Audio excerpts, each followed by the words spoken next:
दूसरे ओवर के 5वें बॉल पर अंशुल को ट्रेविस हेड का विकेट मिला। दुलीप ट्रॉफी के बाद रणजी ट्रॉफी शुरू हुआ कि उस मैच में उनका फास्टेस्ट बॉल का क्या स्पीड था। तुम्हारी टीम ने पहले बैटिंग करते हुए 525 रन बनाया। तुमने खुद उस पिच पर 27 बॉल में 38 रन बनाया था। इसका मतलब है कि पिच में बॉलर्स के लिए कोई मदद नहीं है, right? Then comes Anshul Kamboj. उस फ्लैट पिच पर बंदे ने 8 विकेट लिया। यस, सामने वाली टीम जिसमें सरफराज खान, नीतीश कुमार रेड्डी, रिंकू सिंह और वॉशिंगटन सुंदर जैसे प्लेयर्स थे, उनके अगेंस्ट एक इनिंग्स में 8 विकेट्स।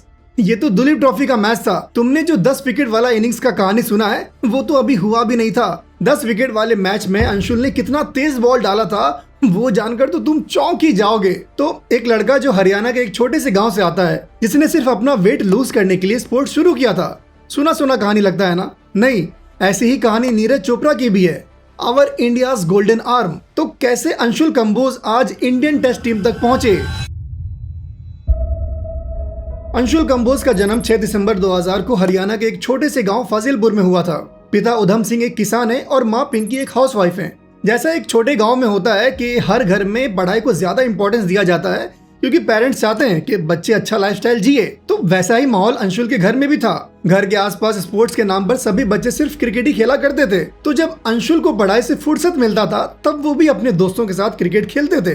फाजिलपुर एक ऐसा गांव था जहां क्रिकेट का कोई प्रॉपर फैसिलिटी नहीं था। ज्यादातर खेतों में सिर्फ खेती होता था और बचे हुए बंजर जमीन पर बच्चे क्रिकेट खेलते थे। इन कंडीशन में किसी भी बच्चे का प्रोफेशनल क्रिकेट खेलने का सपना तो जागेगा ही नहीं। पर फिर अंशुल कंबोज का क्रिकेट का सफर शुरू कैसे हुआ? तो देखो, जब अंशुल अपनी फ्री टाइम में दोस्तों के साथ क्रिकेट खेलता था तब उसके क्रिकेटिंग स्किल्स से हर कोई इंप्रेस हो रहा था, फिर चाहे वो बैटिंग हो या बॉलिंग। पर उसके फादर को एक अलग ही टेंशन था कि अंशुल का वेट उसके उम्र के बच्चों के हिसाब से ज्यादा था। तो बस उस एक वजह से, मतलब सिर्फ वजन कम करने के लिए, उसके पिता उधम सिंह ने अंशुल को करनाल के क्रिकेट एकेडमी में एडमिशन करवा दिया। तो 10 साल की उम्र में अंशुल का करनाल के राणा ब्रदर्स क्रिकेट एकेडमी में एडमिशन हो गया।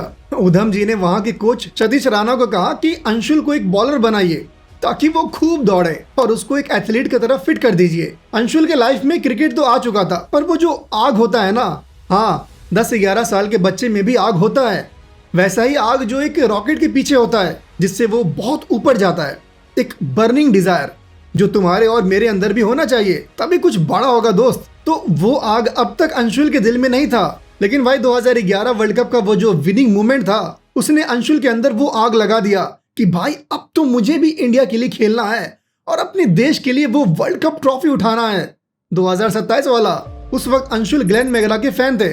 वो ज्यादातर उन्हीं के बॉलिंग एक्शन को फॉलो करते थे और प्रैक्टिस में भी उसे ही रेप्लिकेट करते थे। तो अब अंशुल का सतीश जी के साथ तगड़ा वाला ट्रेनिंग शुरू हुआ and Anshul was humble enough to surrender to his coach. जैसा जैसा सतीश जी अंशुल को कहते गए वो करता गया और ये उसके क्रिकेटिंग स्किल्स में भी दिख रहा था। क्रिकेट के लिए उसका और उसके फादर उधम जी का डेडिकेशन टॉप लेवल था। 20 किलोमीटर फाजिलपुर से करनाल रोज अप डाउन करना, that was not easy at all. 1 घंटे जाने का और 1 घंटे वापस आने का। लेकिन यस, जब मेहनत का फल मिलता है तो मीठा तो बहुत लगता ही है। अंशुल ने अपने गजब के बॉलिंग परफॉर्मेंस से बहुत ही जल्द हरियाणा के अंडर 14 टीम में अपना जगह बना लिया। 2018 के शुरू में हरियाणा के लाहिली में MRF पेस फाउंडेशन का एक कैंप सेटअप हुआ। उसमें अंशुल अपने आइडल ग्लेन मैकग्रा से मिले और उनसे बहुत कुछ सीखा। एंड गेस व्हाट, साल के एंड में उनका ब्रेक थ्रू मोमेंट आया। 2018-19 कूच बिहार ट्रॉफी में, जिसके 7 मैच में अंशुल ने 33 विकेट्स लिया विथ एन एवरेज ऑफ 18.33। इस टूर्नामेंट के दौरान एक मैच में जब अंशुल ने 5 लिया तब ग्राउंड पर फॉर्चुनेटली अंडर 19 इंडियन टीम के स्काउट थे जिनको अंशुल की बॉलिंग ने काफी इंप्रेस किया और इसी परफॉर्मेंस के बाद अंशुल का इंडिया अंडर 19 टीम में सिलेक्शन हुआ। 2019 में साउथ अफ्रीका के अगेंस्ट 2 यूथ टेस्ट मैच के लिए अंशुल को टीम में सेलेक्ट किया गया। तो कूच बिहार ट्रॉफी खत्म होने के 10 दिन बाद ही ये सीरीज होने वाला था और उसमें भी अंशुल ने 2 मैच में 7 विकेट्स लिया विद एन एवरेज ऑफ 10.28। तो परफॉर्मेंस ठीक ठाक ही था। बट 2020 अंडर 19 वर्ल्ड कप के लिए अंशुल का इंडिया अंडर 19 टीम में सिलेक्शन नहीं हुआ। उस वक्त अंडर 19 टीम के बॉलिंग कोच पारस मामरे ने कहा था कि अंशुल एक अच्छा बॉलर है और साथ साथ लोअर ऑर्डर बैटिंग में भी हैंडफुल कंट्रीब्यूशन करता है, तो वो एक्सपेक्ट करते हैं कि अंशुल रेड बॉल क्रिकेट में ज्यादा अच्छा परफॉर्म करे। और ये बात अंशुल को भी पता चला कि टॉप लेवल पर पहुंचने के लिए कैसी स्किल और परफॉर्मेंस चाहिए होती है, क्योंकि लाहिली में ज्यादातर पिच सीमर फ्रेंडली था जो अंशुल को फेवर कर रहा था। पर हरियाणा से बाहर खेलने पर उन्हें ये बात रियलाइज हुआ कि मैं एक बॉलर हूँ और अगर पिच से हेल्प मिले तो मैं तो तगड़ा बॉलर हूँ ही, लेकिन वहाँ पर बाकी बॉलर्स भी तो तगड़े ही होंगे। लेकिन जब पिच से हेल्प ना मिले, मतलब जब स्विंगिंग और सीमिंग कंडीशंस ना हो, तब तो मेरी बॉलिंग इफेक्टिव नहीं रहेगी। और इस सवाल ने अंशुल को अपने स्किल्स पर और काम करने पर मजबूर कर दिया ताकि वो फ्लैट पिचेस पर भी इफेक्टिव रहे। Now he was focusing on hitting good areas. तो 2020-21 में कोविड आ गया, सारी चीजें स्लो हो गई। वो उसके बाद अब पता चलता है कि सारी चीजें बहुत फास्ट हो गई है, जैसे इस साल का 7 महीना खत्म हो गया। खैर, तो अब तक अंशुल क्रिकेट की ट्रेनिंग के लिए अपने गांव से करनाल ट्रैवल ही किया करते थे, पर फैमिली ने सोचा कि ये टाइम जो ट्रैवलिंग में जा रहा है, जो एक तरह से वेस्ट ही होता है और फैटिक भी होता है। क्या फट गया? फैटिक। तो अंशुल के फैमिली ने करनाल में ही शिफ्ट होने का डिसाइड किया and that was a very good decision. India under 19 days में अंशुल ने काफी वक्त नेशनल क्रिकेट एकेडमी बेंगलोर में बिताया था और वहाँ की हाई लेवल कोचिंग और फैसिलिटीज ने अंशुल को एक गजब का बॉलर बना दिया था। 17 फरवरी 2022 को अंशुल का हरियाणा के लिए फर्स्ट क्लास क्रिकेट में डेब्यू हुआ। त्रिपुरा के खिलाफ उस रणजी मैच में अंशुल ने 9 नंबर पर बैटिंग करते हुए 29 रन बनाया था, पर बॉलिंग में किए हुए 29 ओवर में उनको एक भी विकेट नहीं मिला। बट अंशुल एक टफ प्लेयर हैं जो ये छोटे मोटे सेटबैक से परेशान नहीं होते। अगले ही मैच में पंजाब के खिलाफ प्रभ सिमरन सिंह को पहले बॉल पर आउट कर दिया। उसी साल 22 अक्टूबर 2022 को अपना T20 डेब्यू किया और 15 नवंबर 2022 को लिस्ट ए क्रिकेट में डेब्यू। आईपीएल 2023 में आरसीबी ने अंशुल कंबोज को as a net bowler team में शामिल किया। उस सीजन उन्होंने विराट कोहली का ट्रेनिंग स्केड्यूल और वर्क एथिक देखा। उनको एक बात समझ में आया कि टॉप लेवल के एथलीट्स अपने स्किल को बेहतर करने के लिए बिहाइंड द सीन्स कितना मेहनत करते हैं। उस सीजन उन्होंने और भी कई इंटरनेशनल प्लेयर्स से बातचीत की, जिसमें उनको अपने स्टेट के हर्षल पटेल मिल गए, जिनसे अंशुल ने बहुत कुछ सीखा। आईपीएल के बाद रेड बुल एक क्रिकेट टूर्नामेंट करा रहा था, उसमें भी अंशुल ने अच्छा परफॉर्म करके अपनी टीम को चैंपियंस बनाया। एक बात तुमसे कहना है कि तुम मेरे लिए सब कुछ हो। यस, थोड़ा क्रिंज साउंड कर रहा होगा, बट तुमने जो सपोर्ट किया है वो मेरे लिए बहुत इंपॉर्टेंट, बहुत मायने रखता है।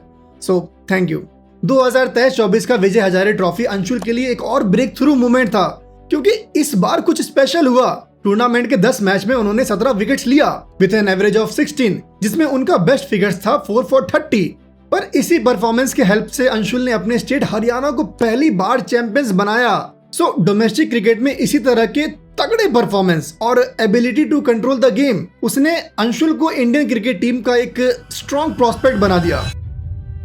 आईपीएल 2024 के लिए मुंबई इंडियंस ने अंशुल कंबोज को 20 लाख के बेस प्राइस में अपनी टीम में खरीद लिया। ये उनके लिए एक बहुत बड़ा लर्निंग कर्व था, क्योंकि जब टीम के बॉलिंग स्टाफ में लसित मलिंगा हो और स्क्वाड में वर्ल्ड का नंबर 1 बॉलर जसप्रीत बुमराह हो, तो सीखने को बहुत कुछ मिलता है, लेकिन कुछ भी सीखने और उसको एग्जीक्यूट करने में जमीन आसमान का डिफरेंस होता है। आईपीएल 2024 में सनराइजर्स हैदराबाद के खिलाफ अंशुल का डेब्यू हुआ।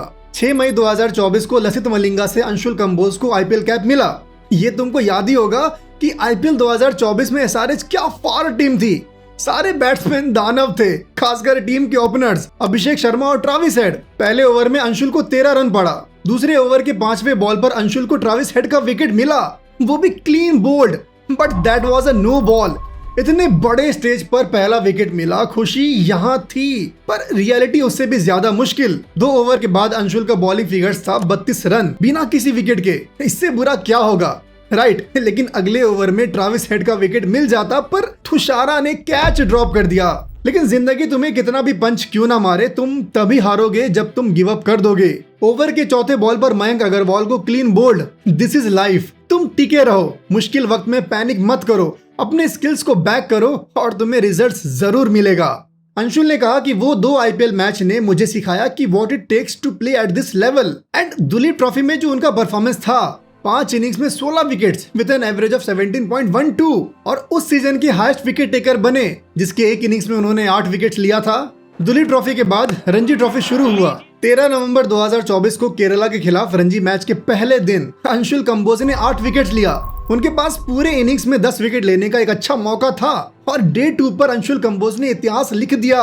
बन गए सिर्फ तीसरे ऐसे बॉलर जिसने रणजी ट्रॉफी के एक इनिंग्स में 10 विकेट्स लिया हो। लेकिन तुमको आइडिया भी है कि उस मैच में उनका फास्टेस्ट बॉल का क्या स्पीड था? तो बॉल की स्पीड मायने नहीं रखती है, वो तो उमरान मलिक और मयंक यादव भी तेज हैं, पर इम्पोर्टेंट है कि बॉलर किस लेंथ पर कंसिस्टेंटली बॉल कर रहा है। ऐसा लेंथ जो ऑकवर्ड फॉर बैट्समैन हो, जैसा ट्राविस हेड और मयंक अग्रवाल को किया गया डिलीवरी था। डोमेस्टिक क्रिकेट में ऐसे धमाकेदार परफॉर्मेंस की वजह से आईपीएल 2025 के लिए सीएसके ने अंशुल कंबोज को 3.4 करोड़ में अपनी टीम में खरीदा।